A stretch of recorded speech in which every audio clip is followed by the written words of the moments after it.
मंगलम भगवान वीरो मंगलम गौतमो गणि मंगलम कुंदादि जयंधर्मोस्तु मंगलम सर्वमंगल मांगल्यम सर्व कल्याणकारकम प्रधानम सर्वधर्माणां जयनम जयतु शासनम नमः समय साराय स्वानुभूत्या चकास्ते चित स्वभावाय भावाय सर्वभावांतर्चिदे वंदितु सब सिद्धे दुमचलमणं गतिं पत्ते वोच्छामि समय पावडमिणमो सुध केवली पणिधम। हाँ जी। आगे सब लोग। बढ़िया है। शीर्षे में साजी ग्रंथ सर्वश्रुत ज्ञान अधिकार अपना समाप्ति की ओर है। और इसके अंदर जो बात चल रही है वो कह रहे थे कि इसमें ज्ञान को कर्तृत्व भोक्तृत्व से भिन्न बतलाया। ये कलश चल रहा था पहला चढ़ादेव का, कलश नंबर 234। इसके अंदर क्या करते हैं, चार बुद्धियां होती हैं: एकत्व, ममत्व, कर्तृत्व और भोक्तृत्व। अच्छा। ये चारों बुद्धियां मिथ्या दृष्टि की हैं। चारों बुद्धियां मिथ्यष्टि करता है। एकत्व करता है, पर में ममत्व करता है, पर को कर्ता मानता है, पर से भोक्ता मानता है। लेकिन यहाँ सर्व विशुद्ध ज्ञान अधिकार है। और सर्व विशुद्ध ज्ञान अधिकार कहते हैं ज्ञान को सब प्रकार शुद्ध बताया, सर्व प्रकार से शुद्ध। है। सीता जी पर आरोप लगाया। इस सीता जी कैसी थी? सर्व प्रकार से शुद्ध, शीलवान। स्त्रियों पर आरोप लगे थे शीलवान स्त्रियों पर अपनी। और क्या हुआ? सब कैसी थी? शीलवान। ऐसे ही ज्ञान पर आरोप लगाया, ये ज्ञानमती वाला है, शुद्ध ज्ञान वाला है, ऐसा है, कसाई है, रागी है, देशी है। इतने आरोप लगाए ज्ञान के ऊपर। वो ज्ञान कैसा है? शुद्ध जैसे है। वो स्त्री शीलवान थी, शीलवान है, और भविष्य में भी शीलवान रहेगी, ऐसे ही यह ज्ञान परम शीलवान था, परम शीलवान है, और परम शीलवान ही रहेगा। रहेगा। क्या? अब जीवों को ऐसी रुचि है नहीं, ऐसे ज्ञान को पकड़ते नहीं है, ऐसे ज्ञान की समझ है नहीं है। तो जो ज्ञान की पर्याय जो हैं ऊपर नीचे चलती हुई, उनके अंदर हे उपाधि बना मानते रहते हैं, उनके अंदर सुखी दुखी होते रहते हैं। हैं। अपना स्वभाव ना जानने के कारण। और ज्ञान की पर्याय ज्ञान की ही है, और दुखी ज्ञान ही है। ये किस में? पर में दुखी है, क्योंकि पर का कर्ता भोक्ता मानता है। और ये सिद्धांत है, जब तक जीव पर का कर्ता भोक्ता अपने को मानता रहेगा, तब तक सुखी दुखी हुए बिना रहेगा नहीं। फंस जाता है वो। ये हाथी होता है ना, हाथी कितना बलवान है। हाथी, हाथी में कितना बल होता है बहुत बलवान होता है हाथी। और वही हाथी कीचड़े फंस जाए तो निर्बल हो जाएगा। वही हाथी कीचड़े फंस गया, दलदल में फंस गया। अब बताओ क्या होगा उस हाथी का? कमजोर हो जाएगा, मर जाएगा। ऐसे ही ये ज्ञान बहुत ताकतवर है ना, ताकतवर कहाँ है? लज गया, पर्याय में लज गया। जैसे वो हाथी दलदल में फंस गया, ऐसे ही ये जब मक्खी लग जाती है ना, कफ के अंदर बैठ जाती है, कफ में लिपटी रहती है, अपने पंख लपेट लेती है, वहीं लगी रहती है मक्खी। तो क्या हाल होता है मक्खी का? उसका उड़ पाती है उसके बाद फिर वो मक्खी? फड़फड़ाते रहे, मर जाए अंत में। क्यों तड़पड़ाई? वो कफ में लग गई। ऐसे ही ये कफ में लग गया। पंख बोलते हैं, पंख किसको? कीचड़ कफ को, कफ को बोलते हैं पंख। पंख मैंने जो इल्झाए। तो पंख। अब ये कर्तव्य तो भोक्तत्व का अहंकार जो है ना, इल्झा लिया जीव को इसने। हमें लगता है इंद्र के विषय हटाओ भैया, ये त्याग करो, ऐसा करो, ऐसा करो तो धर्म हो जाएगा। ऐसा नहीं है। जब तक पर का कर्ता भोक्ता नहीं छूटता, तब तक धर्म का अंश भी नहीं है। नहीं। अणुव्रत होते हैं ना, अणुव्रत और महाव्रत आदि होते हैं। और सामान्य रूप से पूजा पाठ त्याग नियम व्रत तपस्या सब होती है ना, ये सब हैं, ये सब करते हैं। लेकिन इसका आत्मा से कोई संबंध नहीं है। इन अणुव्रत का, महाव्रत का, और बाहर में क्रिया वगैरह का आत्मा तो कोई संबंध नहीं है इनका। इनका संबंध शरीर से है, बाहर में अच्छे रहने सहने से है। आज अहिंसा है, अचौर्य है, सत्य है, दशरक्षण धर्म चल रहे हैं ना अपने लोगों के। धर्म 10 है कि धर्म एक है? एक। धर्म 10 है कि धर्म एक है? धर्म तो एक ही है। धर्म के लक्षण 10 हैं। बस। जैसे शरीर के अंग अनेक हैं, लेकिन शरीर एक एक है। ही। तो ये 10 रूप भेद रूप धर्म नहीं है। जहां हम सोचते हैं हिंसा मत करो भैया, क्रोध मत करो, मान मत करो, माया मत करो, जहां ये बातें करते हैं वहां अच्छे से रहने की बात है। बाहर में भैया अच्छे से रहो, व्यवहार धर्म पालो, और क्या है कि शरीर में तुम बुरा नहीं खाओगे तो शरीर सही रहेगा। आत्मा का क्या भला हुआ? बस आज बुरा नहीं खा रहे, आज हिंसा नहीं कर रहे किसी जीव की, और अभक्ष नहीं खा रहे, बुरा नहीं खा रहे, बुरा नहीं कर रहे, तो तुम्हारा बुरा नहीं होगा। आज तुम किसी जीव को नहीं मारोगे तो तुम नहीं मरोगे, थोड़ा समय के लिए। आज किसी को खिला दोगे भूखे को तो तुम्हें भूख खाना मिल जाएगा। तुम कपड़े दे दोगे, तुम्हें कपड़े मिल जाएंगे। क्यों जी? हिंसा झूठ नहीं बोलोगे तो तुम्हें जुबान मिल जाएगी बोलने के लिए। चोरी नहीं करोगे तो धनाधिक मिल जाएंगे सहज रूप से। कुशील नहीं करोगे तो तुम ब्रह्मचारी बन जाओगे। परी नहीं पालोगे तो सहज रूप से रहोगे बिना परी रह गए। लेकिन इसका आत्मा से कोई संबंध नहीं है। आत्मा की परिणति से कोई संबंध। नहीं है। आत्मा की परिणति का संबंध इस कर्तव्य के अहंकार तोड़ने से है। बाह्य में देवादि की प्रतीति करे, सब काम करे, तत्व विचार करके इस भेद विज्ञान के द्वारा इस कर्तव्य को ना तोड़े तो सम्य दृष्टि नहीं होता। मिथ्या दृष्टि बना रहता है, वो संसार में चक्कर लगाता रहता है। संसार का फेरा मिटता नहीं है। अब इतना समझ कर कि ये भेद विज्ञान करे, तत्व ज्ञान करे, वस्तु को समझे, अपनी पूर्ण वस्तु को समझे, भले ही ना दिख रही हो फिलहाल कोई बात नहीं है, ये मंद कषाय पूर्वक समझे तो सही। इसका नाम है मंद कषाय। जो वस्तु तत्व के निकट आता है, वस्तु को समझता है, इसका नाम क्या है? इसका नाम है मंद कषाय। और जो त्याग करता है ना, मैं ये त्याग कर दूं, मंद रूप से रह लूं, इसका नाम मंद कषाय नहीं है। जब तक मिथ्या तीव्र है, कषाय मंद होती नहीं है। क्या? जब तक मिथ्या तीव्र है, शायमंद नहीं होती। मोह मंद पड़ना चाहिए। सबसे पहला लक्षण क्या है? मोहम्मद। शीलवान स्त्री होती है ना, और कोई हाथ लगाए उसको, लगा ले भैया, हम तो पुद्गल हैं, हम तो कोई फर्क नहीं पड़ता, ये कोई फर्क पड़ रहा है तो शरीर है, जो होता हो। अरे कटार निकाल ले अंदर से, और कटार निकाल के गर्दन साफ कर दे। शीलवान स्त्री है, कर दी कर देती? कर सकती नहीं कर सकती? कर नहीं सकती, कर ही देती है। क्यों कर देती है? वो शीलवान है, परम शीलवान है इसलिए। अरे ज्ञान इन सबकी नास्ती कर देता है। थोड़ा तो रख लो भैया, राग भी जरूरी है, और राग के बिना बात नहीं बनती है, राग नहीं होगा तो कैसे धर्म समझेंगे, थोड़ा तो रहने दो। अरे एकदम हटा दे शुभ राग को भी। काहे के लिए? कर्तव्य तो भोक्ता तो मेरा इसके अंदर रंच मात्र नहीं है। और जहां कर्तव्य तो भोक्ता तो का अहंकार थोड़ा सा भी अगर रंच मात्र भी है, तो जहर भी ये बैठा है अंदर में। अंदर में जहर भी है बैठा। अंश नहीं है धर्म का भी। धर्म का अंश तो तब प्रकट होता है जब शुद्धात्मा को पहचानता है, जब दर्शन ज्ञान चारित्र रूप आत्मा को जानता है। ये जानता है आनंद रूप कौन है, ये आत्मा मैं ही आनंद रूप हूं। जब ये जानता है तब धर्म का प्रारंभ होता है। है। और इससे पहले तो धर्म का प्रारंभ भी नहीं होता।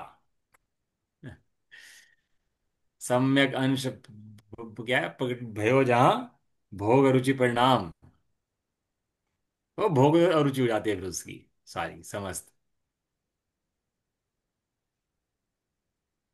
एक छोड़ त्याग के पीछे लग जाते हैं, लेकिन भैया पहले तत्व ज्ञान करके वस्तु स्वरूप को समझकर, और वस्तु स्वरूप पर दृढ़ता रखकर, ये वस्तु स्वरूप की श्रद्धा करना योग्य है सबसे पहले काम। और समय लगता है भैया इन चीजों के अंदर, और सोच ले त्याग करके मैं धर्म कर रहा हूं, तो फिर तो बहुत दूर हो जाता है जीव। और फिर वो अनंत अनंत काल में भ्रम जाता है फिर इसमें, संसार के अंदर। तो यहाँ बता रहे थे सर्वशुद्ध ज्ञान में ज्ञान को कर्तव्य भोक्तत्व से भिन्न बतलाया। बतलाया था ना, तो क्या करते आ रहे हैं, एक एक कर्म से भिन्न बताया नहीं बताया? नाम कर्म ज्ञान अवर्णी दर्शन अवर्णी मुन, सबसे सबसे भिन्न ज्ञान बताया ही नहीं बताया? सबसे भिन्न मिश्री का बताया। डब्बा, मिश्री का डब्बा, डब्बा मिश्री है क्या? नहीं। आप यहाँ मिश्री ले आओ, तो मिश्री का डब्बा ले आओगे आप उठा करके, किलो जी मिश्री ले लो। तो डब्बा दिया तो मिश्री कहाँ है इसके अंदर? कि डब्बे के अंदर मिश्री है? डब्बा है तो मिश्री नहीं है। और डब्बे को तोड़े फोड़े खाए मिश्री समझ करके तो भैया दुखी होगा। इसी तरीके से इन इंद्रियों के अंदर ज्ञान बताया, इन एक कर्मों के ज्ञान बताया। एक कर्म ज्ञान नहीं है, कर्मों से भिन्न परिपूर्ण ज्ञान है। अभी वर्तमान संसार अवस्था में कर्मों के साथ है, मिली जुली अवस्था है, एक में अवस्था है, लेकिन ऐसा होने पर भी ज्ञान भिन्न है। ज्ञान। भिन्न है। और ये मजे की बात समझो, बादाम के छिलके से राख करेगा तो बादाम कभी नहीं खा पाएगा। क्या बताया? बादाम के छिलके से राख करेगा तो बादाम कभी नहीं खा पाएगा। भैया बादाम का छिलका तोड़ दोगे फोड़ दोगे तो भैया कितना बेचारा दर्द होगा। इसे संभाल रखा बादाम को, और इसको तो भैया रखना पड़ेगा। इसको रखे बिना बात नहीं बनेगी, संभाल के रखो इसको। जब तक निर्दयता पूरा फोड़ देगा नहीं देगा उसको, तब तक बादाम का मजा नहीं आ सकता। ऐसे गोला आता है ना, गोले की गिरी, और गोले को कैसे फोड़ता है ऊपर से, नरेटिव जो कैसे फोड़ देते हैं उसके ऊपर से एकदम से। गोला खाना है तो वो नरेटिव फोड़नी पड़ेगी। छिलका जो मोटा होता है उसका लक्कड़, क्या करना पड़ेगा? छोड़ना पड़ेगा। वो भले ही गोले का अंश है, गोला कहकर लाया है, गोला कहकर रखा है, तो भी खा नहीं सकते। खाने लायक नहीं है, तोड़ के फेंकना पड़ेगा उसको। ऐसी कर्म है, इंद्रियां हैं, मागणा है, सब हैं। लेकिन मागणाओं के अंदर जब तक उसको तोड़ के नहीं फेंकना परिणामों को, तब तक शुद्धात्मा प्राप्त नहीं हो सकता। नहीं, संभाल के रखो भैया, एक इंद्रिय भी जीव है। अब एक इंद्रिय जीव नहीं भैया, एक इंद्रिय के अंदर जीव है। फर्क पड़ेगा नहीं पड़ेगा? जीव में इंद्रिया नहीं होती, और इंद्रियों में जीव नहीं होता। जीव में इंद्रियां हैं क्या? हम ये जीव द्रव्य ज्ञान वाले अखंड मूर्ति हैं, उसके अंदर इंद्रियां हैं। आंख नाक कान लगे कहीं? अच्छा, इंद्रियों के अंदर आत्मा है क्या, दिख सकता है? नहीं भैया, इसकी कल्पना भी नहीं की जा सकती। ऐसा, और लोगों को ये बात रुचती नहीं है, अच्छी लगती नहीं है। व्यवहार की बातें तो बहुत पसंद आती हैं, संसारिक बातें तो बहुत पसंद आती हैं। बैठवा दो, लगवा दो, बड़े बड़े विधान करा दो, पाठ करा दो, सब करा दो, त्याग करा दो, नियम करा दो, सब करा दो, घुमा दो, फिरा दो, सब भोग की बात कर लो, सब रुझ जाएगी, सब अच्छी लगेगी। लेकिन एक अखंड ज्ञान की बात इस जीव को पसंद नहीं आती। और जब तक उस एक अखंड ज्ञान की बात पसंद नहीं आएगी, तब तक धर्म का प्रारंभ भी नहीं होगा। बहुत जीव होते हैं, पढ़ते रहते हैं भैया हम तो आत्मा है, बड़ी कोई बात है, उन्हें कहो लेके बैठा तो तुरंत कहते हैं हाँ भैया हम तो आत्मा है, बिल्कुल एकदम। और जीवन से कोई मतलब नहीं है उनका, जी आत्मा के समझने से, चरण के समझने से, उससे बस जब भी लेके बैठोगे, हाँ हाँ हम तो आत्मा है, हम तो आत्मा है, हम तो आत्मा है, बस कह देंगे। और वो जीवन वैसे चलता रहेगा उनका। उनको मतलब नहीं है, बात प्रवचन पूरे करा दो उनसे, बातें पूरी करा लो बैठा करके। लेकिन समझते ही नहीं है भैया ज्ञान। ज्ञान जिस दिन समझ में आएगा, उस दिन पूर्ण समर्पण ज्ञान के प्रति हो जाएगा। ये लक्षण है। क्या कहा? जिस दिन ज्ञान समझ में आएगा, जीव का लक्षण उस समझ दिन में आ ज्ञान जाएगा। के प्रति पूर्ण समर्पण हो जाएगा, आनंद हो जाएगा। जैसे समर्पित भोग के प्रति है ना, ऐसे समर्पित ज्ञान के प्रति हो जाएगा। भोगों में नहीं जाएगा, भोगों में जाएगा तो मजबूरी हो जाएगा। ज्ञानी भी दिखाई देता है भोग के अंदर जाता हुआ, लेकिन ज्ञानी भोग के अंदर, उसके अंदर की जो वो है ना भावना, फीलिंग जिसे क्या बोलते हो, वो अत्यंत अरुचि परिणाम है। भोग अरुचि परिणाम, भोग तो हैं, लेकिन भोगों के प्रति अत्यंत अरुचि क्या है? अत्यंत अत्यंत। रुचि भोग के प्रति। अज्ञानी भोगों में रुचिपूर्वक लगता है, धर्म में अरुचिपूर्वक लगता है। ज्ञानी धर्म में रुचिपूर्वक लगता है, और भोगों में अरुचिपूर्वक लगता है। यह रुचि पैदा कहां से होती है? जो अपने तीन लोग के नाथ अखंड गायक को जानता है, परम पिता परमात्मा जो अंदर बैठा है उसको जानता है, और भोग को तुच्छ जानता है, दुखारी जानता है, हे जानता है, आश्रय जानता है, तो उनसे भाग देता है, हटता है उनसे। ज्वालामुखी के नजदीक कौन जाना चाहेगा? बताओ जी। कोई ऐसा वही व्यक्ति है जो ज्वालामुखी के अंदर जाके बैठ कर रहना चाहे, जीवन चाहे, ज्वालामुखी में सुख की कल्पना करे? कोई जीव ऐसा है? ज्वालामुखी फटता है तो भागे एकदम दूर। ऐसे ही भोगों से फटता है तो भागता है दूर। है भोग दुखकारी घने रहे भैया। इन भोगों में सुख की कल्पना मिथ्या मार्ग है। स्पर्श इंद्रिय है ना जीव को अनादिकाल से, तो स्पर्श इंद्रिय के अंदर क्या है कि तो उसको खाना मिल जाए, सोना मिल जाए, सब चीजें मिल जाए, हवा हवा मिल जाए तो अनुकूलता लगती है। अरे इस एक सांप ऊपर चले ना, कीड़ा ऊपर चले, तो इसको दुख होता है। कैसे काट दे, किसी को फाड़ दे इसको, क्या क्या दशा हो जाए इस जीव की। सोचो आप, एक एक इंद्रिय के वशीभूत जीव की। लेकिन अभी पूर्ति करके सुखी मानता है। लेकिन यदि तूने अभी इसका अभाव नहीं कर दिया, अभी इसका अभाव नहीं कर दिया, तो ये आगे बहुत दुख देने वाला है। यही परिणाम इंद्रियों के भोग के, अनुकूल बुद्धि के, बहुत दुख देने वाले हैं। इंद्रियों में सुख की कल्पना मिथ्यात्म मार्ग है। चलो आगे चलते हैं इसके अंदर, है सर्वविषय ज्ञान दिखाया गया, तो कर्ता भोक्ता बनने से क्या बताया, भिन्न दिखाया। और अब आगे की गाथाओं में अन्य द्रव्य के भावों से ज्ञान के भाव को भिन्न बतलाएंगे। एक अन्य द्रव्य के भाव हैं, एक ज्ञान के भाव हैं, और दोनों भाव कैसे हैं, दोनों भाव, भिन्न भिन्न है। बस ये जैन धर्म का सार है, ये जैन धर्म का माल है। माल दिखाओ तो माल कहते हैं, माल दिखाओ अपना। तो परखी होती थी, परखी, तो परखी लेके जाते थे और परखी से निकालते थे उसको, याद है नहीं है, देखा कि नहीं देखा, परखी होती थी ना, परखी। आवाज नहीं आ रही आपकी, क्या बोल रहे? हाँ आवाज आ रही, पर्चे हुए थे। वो बोरी बोरी में मारते थे, वो नुकीली सी, या सब निकल के आ जाता था गेहूं क्या उसके निकलता अंदर। था उसके अंदर, तो बोरी के अंदर से गेहूं या कुछ भी होगा। जो भी देखा। माल भरा होता था, माल निकलता था उसके अंदर से, परखी से निकलता था। आचार्य हाँ। दे तेरे परखी निकाल के दिखा दे तेरे अंदर, कि देख तेरे अंदर क्या भरा। तो क्या निकल के आया अपने अंदर से, राग निकल के नहीं आया, बोरी निकल के नहीं आई, क्या निकल के आया, सर्व शुद्ध ज्ञान निकल के आया तेरे अंदर से।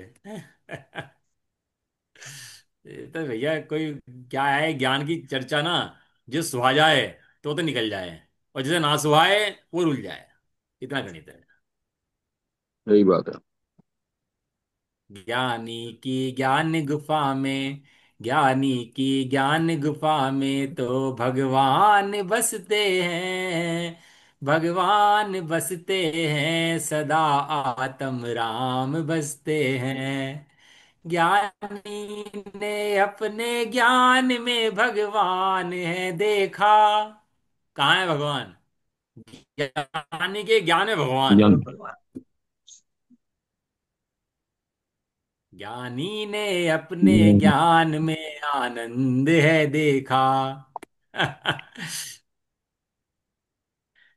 ये बिल्डो का मार्ग है, कोई अनंत अनंत जीवों में से किसी जीव को सुहाएगा ये मार्ग, किसी एक जीव को सुहाएगा, और जिसको सुहाएगा ना ज्ञान का मार्ग, वो बिल्डा होगा, बिल्डा। कोई अपनी संपत्ति अपने पास, अपनी निधि अपने पास सुहाएगी नहीं, ये मिथ्यात्व गणित है। और जिसे वो ज्ञान सुहा गया, बाकी सब छोड़ दो, आप इधर उधर की सब बातें छोड़ दो, मैं मतलब छोड़ो मत, दिमाग में लगाओ। जिसे वो ज्ञान समझ में आ गया, जिसे ज्ञान का आनंद आ गया, जिसे ज्ञान सुहा गया, उसे सब सुहा गया, उसे पूरा जैन धर्म सुहा गया, उसे जैन मार्ग मोक्ष मार्ग सुहा गया उसका वास्ता, जिसे ज्ञान सुहा गया है। ये ज्ञान है सो भगवान है। इसलिए अन्य भावों से ज्ञान के भाव को क्या बताएंगे, भिन्न बताएंगे। बताएंगे, भिन्न बता रहे कि भिन्न हैं। और भिन्न बता इसलिए रहे हैं कि तो भिन्न मानता नहीं है। मानता नहीं। दोनों बातें हैं, भिन्न बताया किस लिए, क्योंकि भिन्न भिन्न है है। इसलिए बताएं। भिन्न मानता है। नहीं भिन्न है तो इसलिए बता क्यों बताया रहे। कि तू मानता नहीं है ना, इसलिए बता रहे हैं। हाँ, तू भिन्न मानता नहीं है, उस ज्ञान स्वभाव अभी वर्तमान में परिपूर्ण बैठा है, जैसे तिजोरी के अंदर हीरा बंद हो तो भी कैसा बैठा, परिपूर्ण है। पूरा चमकदार एकदम, पूरी सत्ता लेके बैठा हुआ है, कम सत्ता नहीं हुई, चमक हीरा कम तो हो गई हीरा। हो, सत्ता कम हो गई हो, हीरे की कीमत कम हो गई हो हीरे की, ऐसा है, ऐसा नहीं है। हीरे की कीमत तो हीरा है, बराबर है। उसके पहले उन गाथाओं का सूचक काव्य कहा था कि यहाँ से अब सर्वशुद्ध ज्ञान अधिकार के आगे की गाथाओं में ये कहेंगे कि समस्त वस्तुओं से भिन्नत्व के निश्चय निश्चय द्वारा पृथक किया गया ज्ञान। इसके इन कलशों के अंदर बहुत माल है, आचार्य देव जी कलश लिखे है ना, एक एक लाइन लेके बैठ जाओ तो पूरा पूरा दिन निकल जाए स्वाध्याय के अंदर, इतना माल है इनके शब्दों के अंदर। समस्त वस्तुओं से भिन्नत्व का निश्चय। समस्त वस्तु व्यतिरेक निश्चयात विवेचितम ज्ञानम। अभी सोने की कीमत क्या है भैया, सोना बहुत महंगा हो गया, सोना ऐसा हो गया, और हार पहन के दिखाएंगे, पोस्टर लगाएंगे, सोने को एडवर्टाइजमेंट करेंगे, सोना दिखाएंगे। सोने की कीमत क्या है, कि सोने की कीमत खाक है। अरे रोटी कपड़े की कीमत तो समझ भी लो किसी के लिए कुछ भी, लेकिन सोना खाएगा पिएगा क्या करेगा सोने का इसका, ये धन जो रख के बैठा क्या करेगा, खाएगा पिएगा रखेगा क्या करेगा इसका। कि सोने की कीमत क्या है, कि सोने की कीमत राख है, खाक है। जिस दिन ये बात समझ जाएगा, उस दिन सोने से प्रेम छूट जाएगा। उन्हें तो सोना इकट्ठा करते फिरेगा, मेरे पास इतना सोना है, इतना और इकट्ठा कर लेता हूँ, इससे मेरी कीमत बढ़ जाएगी, इससे मैं बढ़ जाऊंगा, और उससे कीमत मानता फिरेगा अपनी। क्या कीमत है सोने की, क्या जी, सोने की कीमत क्या है। राख है, खाक है। अभी लगता है सोना बहुत कीमती है भैया, बहुत महंगा हो गया। अरे सोना खाक है, राख किसी काम का तो नहीं है, महंगा हो जाए सस्ता हो जाए, उसमें उसमें वो प्रयोजन क्या है? क्या करेगा उसका? किसी काम नहीं आता। किसी भी काम तो नहीं आता सिवाय रखने के।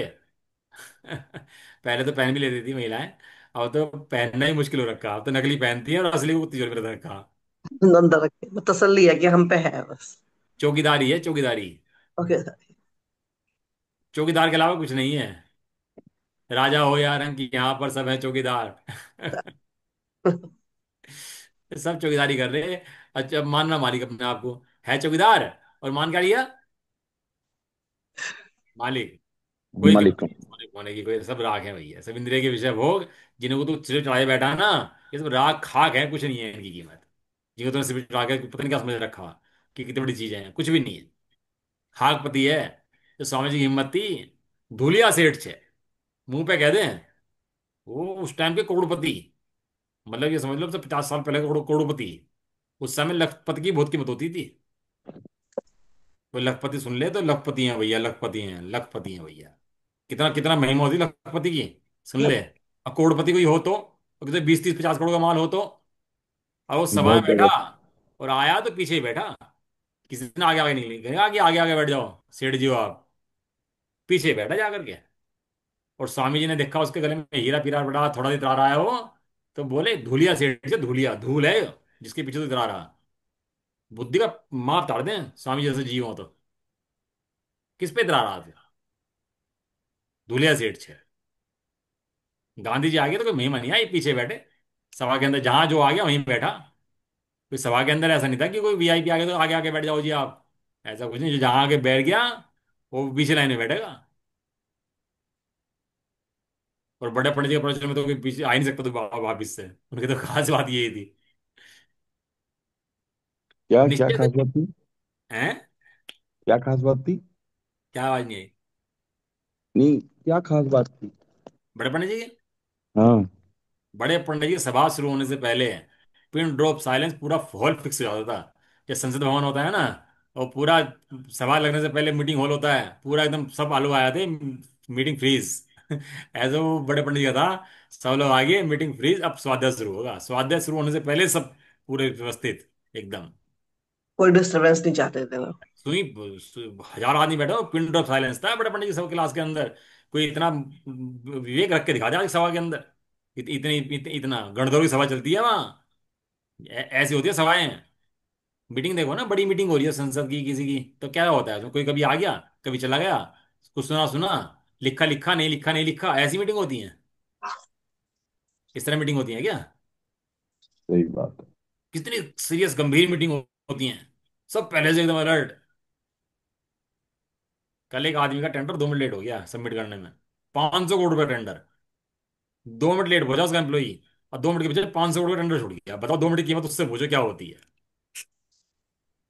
उस एम्प्लॉय को कितनी गाली पड़ी, कितनी झाड़ पड़ी, और कितना कलेश हुआ, उस आदमी की जान को कितना कलेश हुआ, 2 मिनट के पीछे 500 करोड़ का टेंडर छुड़ा।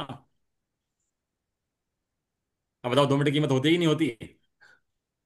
होती है। हाँ, जो समझे सो होती है, जिसे लाभ लेना हो सो होती है। समय खराब करना योग्य नहीं बिल्कुल भी, इसलिए बिल्कुल व्यवस्थित एकदम। तो कह रहे समस्त वस्तुओं के भिन्नत्व, दो वस्तुएं भिन्न भिन्न है, ऐसा निश्चय करा। और निश्चय करके पृथक ज्ञान कर लिया। ज्ञान पृथक था, अब पृथक समझ लिया। पृथक किया गया मैंने, पृथक समझा गया, पृथक समझ लिया। ऐसा ज्ञान पदार्थों के विस्तार के साथ गुथित होने पर, ये झलकने पर, बहुत दिखाई देने पर, ये गाय संबंध होने पर एक जैसा दिखाई दे। जैसा पहला दिख रहा था वैसे ही अब भी दिखाई दे। लेकिन दोनों में भिन्नता आ गई कि नहीं आ गई?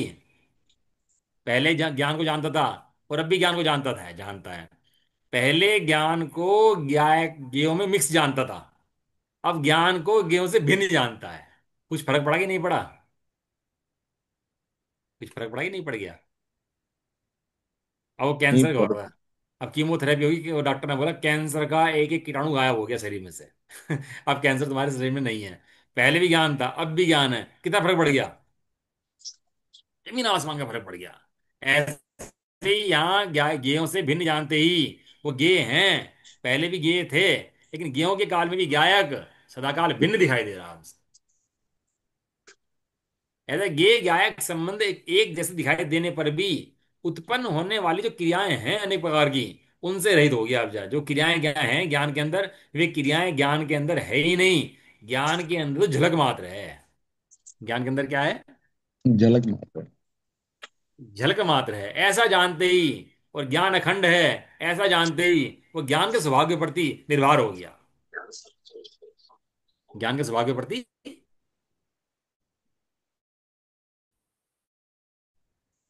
निर्भर हो गया।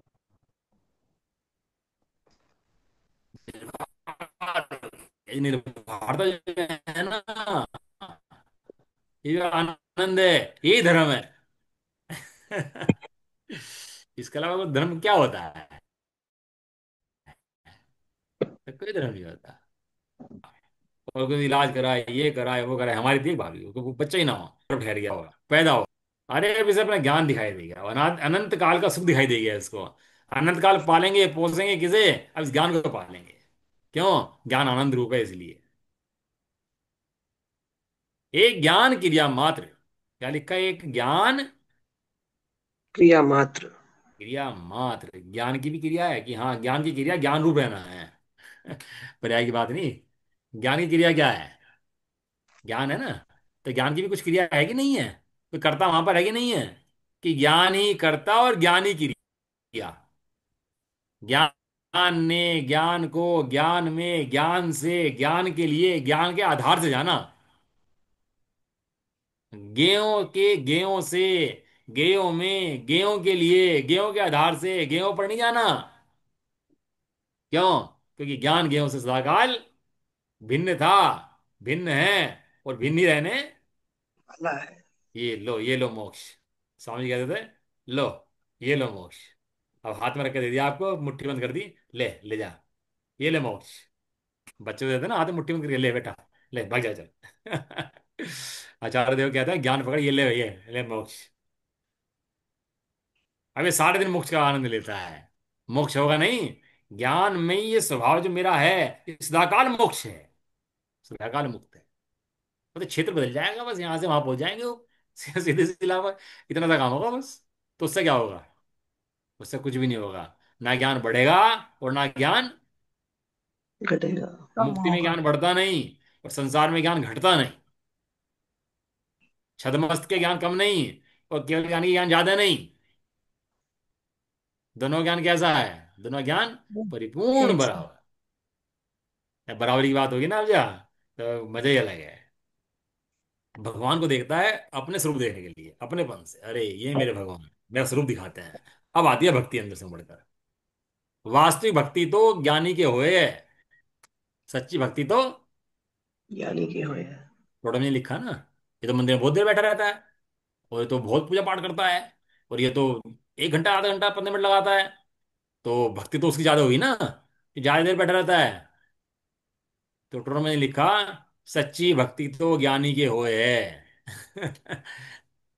बात कम समय ज्यादा समय की नहीं है, बात सत्य की और मिथ्या की है। सच्चे के और उल्टे की है, झूठे सच्चे की है। झूठा बहुत भी बोले तो भी झूठ है, और सत्यवादी एक सेंटेंस बोले तो भी, सत्य। तो ये सत्य है, वो सत्य। सत्यवादी है। मेरा हालांकि ये मन था कि मैं कलश वो लूंगा, था ही लूंगा आज की 15, लेकिन ज्ञान की महिमा में दुखता नहीं वास्तव में। ज्ञान आ जाए तो बस, ज्ञान जो है भगवान है वास्तव में। ज्ञान के अलावा कुछ ना था, ना है, ना होगा। सारभूत वस्तु जगत के अंदर है तो ये ज्ञान है। सार पदार्थ आत्मा, सकल पदार्थ जान। इस जगत के अंदर सारभूत वस्तु कौन सी है? आत्मा वस्तु है सारभूत। और उसके अंदर सकल पदार्थ गे रूप झलके, पूरा 3 लोग गे रूप झलके, सारे भूतकाल वर्तमान काल भविष्य काल सहित झलके, समस्त आ जाएं, तो भी आत्मा कुछ बढ़ते नहीं है, और ना झलके तो आत्मा कुछ घटते नहीं है। सकल पदार्थ जान। ज्ञान का निर्णय बने तो 3 लोग 3 काल जानने में आता है और भगवान बनता है। ऐसा सब ज्ञान का निर्णय हो। और जब तक ऐसे ज्ञान का निर्णय नहीं करता, अपनी वस्तु का निर्णय नहीं करता, तब तक मोक्ष मार्ग से बहुत दूर है भाई, बहुत दूर है, बहुत दूर। अभ्यास ना करे, जाने नहीं, देखे नहीं, बातें करे नहीं, भोग ही भोग सुहाए, इसका मोक्ष मार्ग भैया बहुत दूर है, बहुत। कहते हैं अनाकुल, सर्व आकुलता से रहित, और दैदीप्यमान होता हुआ। अखंड ज्योति है ज्ञान, ये जगत की अखंड ज्योति नहीं। वास्तव में अखंड ज्योति अगर कोई है तो अपना ज्ञान स्वभाव है। अखंड ज्योति, अखंड दीप, जलता हुआ। कैसा रहता है? अवतिष्ठे। कैसा रहता है? अवतिष्ठे। अवतिष्ठ अवतिष्ठता है। अब बैठता है। बैठिए भाई साहब, कि घर पे मेहमान आए आपके। बैठिए भाई साहब। अब बैठ गया आराम से भैया। हाँ, अब बात करेंगे। बताओ क्या बात करनी है। अब तिष्ठते। अब वो ज्ञान की पर्याय, ज्ञान को देखती है, बैठ गई है आराम से। हाँ जी बताओ भाई साहब, क्या बात करनी है? कोई मीटिंग करनी हो, बात करनी हो इंपोर्टेंट, तो खड़खड़े होती है क्या? खड़खड़े होती है बात? नहीं, बैठ के बैठो होती भाई है। साहब, अब बात करते हैं। ज्ञानवती माता जी थी ना वहाँ दिल्ली में, तो स्वामी जी आए थे दर्शन करने के लिए, तो ज्ञानवती माता जी ने सवाल लगा लिया अपनी। और खुद ऊपर बैठी थी, और वो सब कुछ वहां बाहर के नीचे कुछ था ही नहीं बैठने के लिए बराबर में। और स्वामी जी को बुला लिया, आओ चर्चा करेंगे, चर्चा करेंगे। तो स्वामी जी कहने लगे, माता गंभीर बात है, ऐसे खड़े खड़े चर्चा नहीं होती। तो कहने लगे कि नहीं नहीं, बताओ बताओ बताओ बताओ। अब स्वामी जी बहुत सरल जीव थे, कहने नहीं माता, ऐसे चर्चा नहीं होती, खड़े खड़े बात नहीं हो सकती। क्या क्या चलेगा तुम बात? क्या तुम गाथाओं की चर्चा करोगे खड़े खड़े? क्या आपने कोई अहंकार समझ लिया? चले गए। बैठ, खड़े खड़े बात हो जाएगी क्या? अरे अब तिष्ठते। अब ज्ञान को देखकर अब मैं निश्चिंत हो गया, निश्चल हो गया। अब मैं बैठता हूँ, आराम करता हूँ। क्या करता हूँ अब मैं? आराम बैठता करता हूँ। हूँ। हाँ, आत्मा में आराम करता हूँ अब मैं।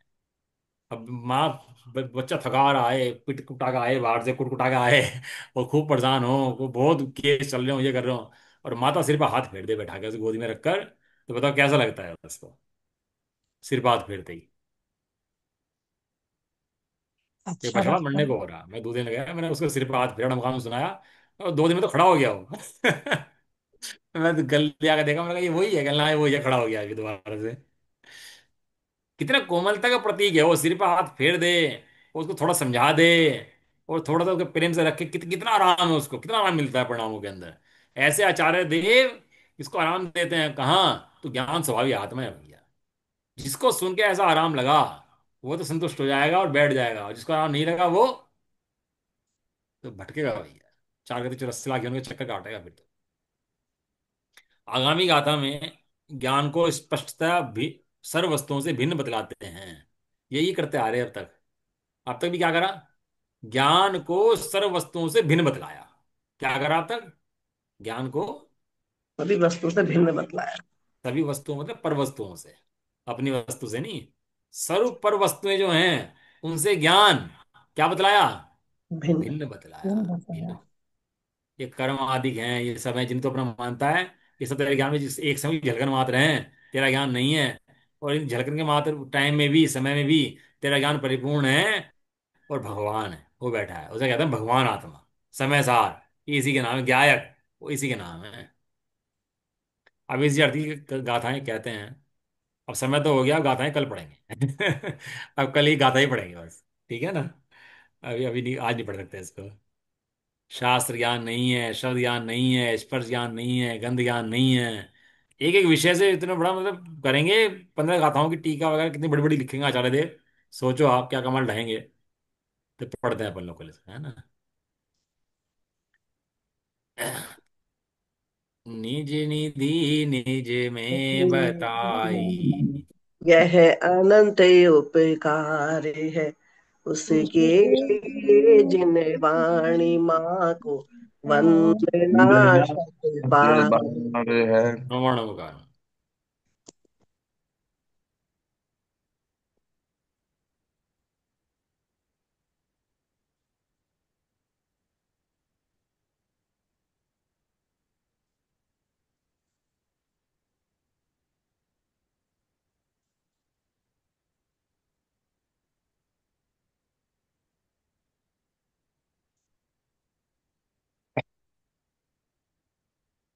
जय भरद्वासी माता की। जय हो। जय हो। महान जैन धर्म की। जय जय हो। हो। जय हो। एक साथ बोलिए। जय जय जय जिनेन्द्र, जय जिनेन्द्र, जय जय। जय जिनेन्द्र, को जय। सबको जय। सभी को जय जिनेन्द्र, जय जिनेन्द्र।